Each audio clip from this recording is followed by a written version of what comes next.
যখন আমি কালকে রাত 3টা পর্যন্ত ঘুমাইতে পারছিলাম না, আমার তো টাচ মোবাইল নাই, আমার ছেলের মোবাইলকে বললাম যে বাবা তুমি একটু ফিলিস্তিনের খবরটা দাও তো। যখন আমি দেখলাম ফিলিস্তিনের 1/3 ধ্বংস হয়ে গেছে, তখন আমি আর ঘুমাইতে পারি নাই। কালকে আমি এই ক্লাবের থেকে শেয়ারগুলো সংগ্রহ করেছি, এই সকালে আইসা এই মুক্তিটা পুতুলটা বানাইছি। বানানোর পরে আমার তো শক্তি নাই, সমর্থ নাই।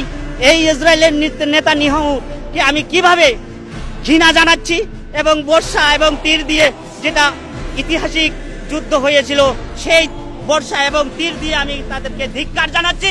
এবং যদি কাছে পাইতাম তাহলে আমি নিজেও শহীদ হইতাম এবং তাদেরকেও শহীদ করার মতো কলাকৌশল তৈরি করতাম। এই আবেগে আমি, সবচেয়ে বড় কথা, এই অসহায় শিশুদের, যে ছোট বাচ্চাদের গর্ভধারণের মানা তারা নিহত হয়েছে, এর চেয়ার বলার কিছু নাই। আগামী প্রজন্ম যারা, তাদেরকে আমরা ধ্বংস করে দিচ্ছি। একজন মানুষকে হত্যা করা একটা পুরো জাতিকে ধ্বংস করা।